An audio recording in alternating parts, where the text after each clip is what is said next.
The Volcano. You've reached Talking with Dr. Terry, 180 Seconds to a Better You, message number 502, and I'm Dr. Terry Wurzbacher. I want you to do a visualization exercise today. You can close your eyes if you're able, otherwise just listen and you can call back later or find us on Spotify or Apple. Imagine yourself standing at the top of what is thought to be an inactive volcano. There's a handrail so you can hold on and lean over to see what's inside. This is your insides, the stuff you don't even know is there. It could be a trash bin, like Aaron empties his trash every morning when he calls the hotline. Who knows what all you've discarded in there? Old loves, old beliefs, old thoughts, old people, old ideas, things you once were aware of but aren't anymore since you've moved on. There's also emotions and events and situations in there. Look closely now. You can see shame, parental perfection, parental demands, bullying, school pressure, anger, hate, divorce, breakups, job insecurity, fear, the media, your peers and friends, your failures, your illnesses, criticism,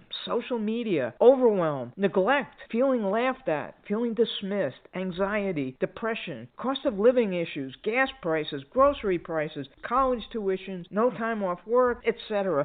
See how this volcano is filled to the brim? And these things that you've suppressed have poked their heads up just above the surface? They're starting to boil, to spew. Now think about what's in your life that's adding increased pressure and stress right now. How much more is your volcano going to be able to take? What's going to happen when it's filled to overflowing? Most likely it's going to show up in your life as some form of illness. Back pain, neck pain, headaches, migraines, dizziness, tinnitus, fatigue, depression, anxiety disorders, and many other conditions. The volcano will explode somehow. Your brain knows that physical pain, no matter how bad it is better most of the time than emotional pain. It's also going to create these symptoms as warnings to let you know that your system is overloaded. In 2024, 51.6 million people, which is 21% of the adults in the United States, had chronic pain. 17.1 million had chronic pain that significantly impacted their daily lives. You already know I'm an advocate of the neuroplastic treatments for chronic pain. There's two websites I routinely recommend,